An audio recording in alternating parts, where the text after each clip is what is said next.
تخيل مدينة كانت جوهرة الدنيا تتحول في أيام لجحيم.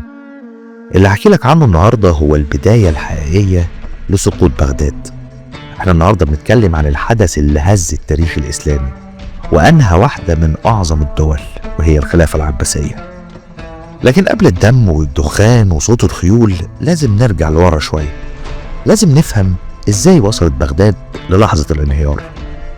بغداد في بدايتها كانت أسطورة، كانت مدينة دائرية، علماء، شعراء، أطباء، فلك، ترجمة.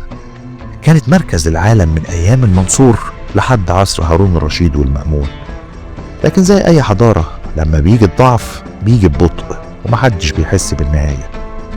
في القرن السابع الهجري الدولة العباسية كانت مجرد اسم كبير، لكن من جوه صراعات على الحكم وضعف في الجيوش وتدخلات الوزراء وولاه بيحكموا أقاليمهم مستقلين عن بغداد.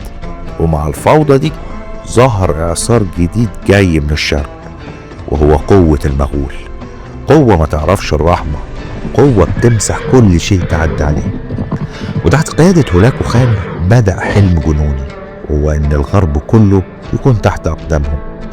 هولاكو ما كانش لوحده، كان معاه فريق كامل من المستشارين وأهمهم كتوبغا. بدأ هولاكو يجهز جيش ضخم، عشرات الآلاف من الفرسان، آلات حصار، منجنيقات عملاقة، جيش ما يعرفش الرحمة. وفي بغداد كان الخليفة المستعصم بالله، خليفة ولكنه ما كانش قائد. والكارثة الأكبر إن وزيره ابن العلقمي كان بيحاول يقلل قوة الجيش ويدخل في تحالفات مش محسوبة، وكمان بيبعد القادة الأكفاء.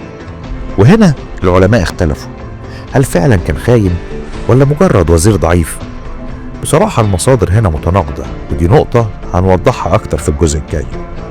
ومع اقتراب جيش المغول الرسائل اللي كانت بتيجي لبغداد كلها بتحذر، استعدوا الخطر جاي. لكن الاستعداد ما كانش على مستوى الكارثة إطلاقا، والنتيجة إن الباب الرئيسي للدولة العباسية بقى مكشوف.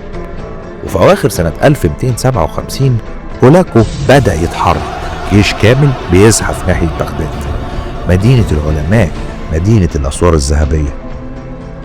وصلنا للحظة قبل الانفجار والهدوء اللي بيجي قبل العاصفة. انتظرونا في الجزء الجاي عشان نشوف ازاي اتقفلت أبواب بغداد وبدأ الحصار اللي غير وجه التاريخ.